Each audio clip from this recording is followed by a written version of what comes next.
Tonight, News Channel 5 investigates, uncovers questions about a major Haslam administration plan that was supposed to save taxpayers money.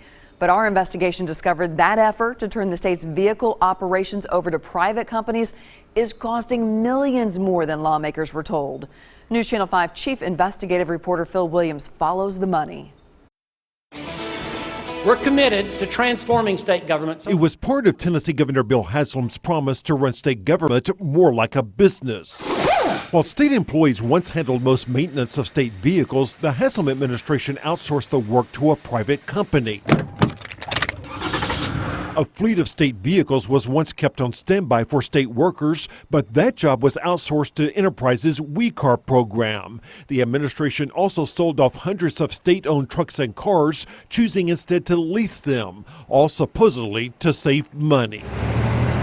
But a careful analysis of state budget documents suggests the state's motor vehicle management operations have consistently blown through the budget numbers given to state lawmakers, now costing taxpayers more than ever. It went up to $46 million. We took the evidence to State Representative Mark Pody. So when we look at something like this, and it turns out that the proposed budget and the actual is not even close, that's very concerning. In 2012, the Haslam administration proposed a motor vehicle budget of $32.5 million, but they ended up overspending by more than $10 million. The next year, they were $11 million over budget, and in 2014, they overspent by $12 million.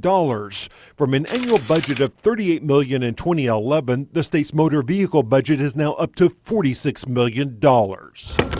All that despite a major drop in gas prices. This causes major questions and a major concern as to why somebody would ask me to vote on a $33 million budget when they knew that the previous year was in the 40s, and when they come back, the next year's in the 40s, and the next year's in the 40s. Do you feel like you've been lied to?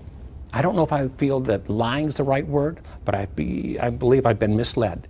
State officials say the budget numbers are complicated by the fact that when other departments want to purchase a vehicle, a fire truck for example, those expenditures flow through the exact same account, which can make it difficult for taxpayers to know what to believe. Still, those officials insist they've got another set of numbers that show they always come in under budget. Where they went from $32 million to $67 million, unbelievable.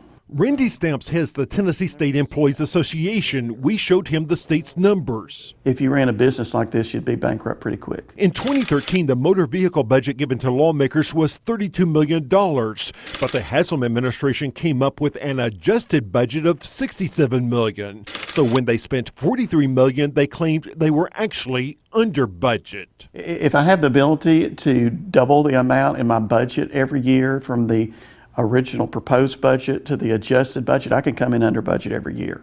And I believe that's what they've tried to do. And the administration's own numbers show major budget adjustments every single year. When you do that consistently over, I believe it's 6 years, there's a problem if you're having to adjust your budget by by tens of millions of dollars every year. How we spend taxpayer dollars should clearly reflect our priorities. As for the administration's claim that the budget documents given to state lawmakers are not necessarily the real numbers, they better be.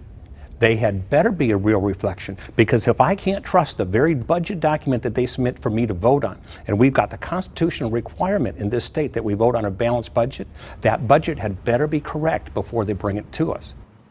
Despite the fact that motor vehicle costs have gone up year after year, the Haslam administration continues to insist that outsourcing is saving money. But state finance officials admit no one has done an independent analysis to see if the numbers really do add up. Phil Williams, News Channel 5 investigates. The state's budget director told Phil today that he is raising, quote, a fair question, and that officials could do a better job of making sure lawmakers and the public are given the real numbers.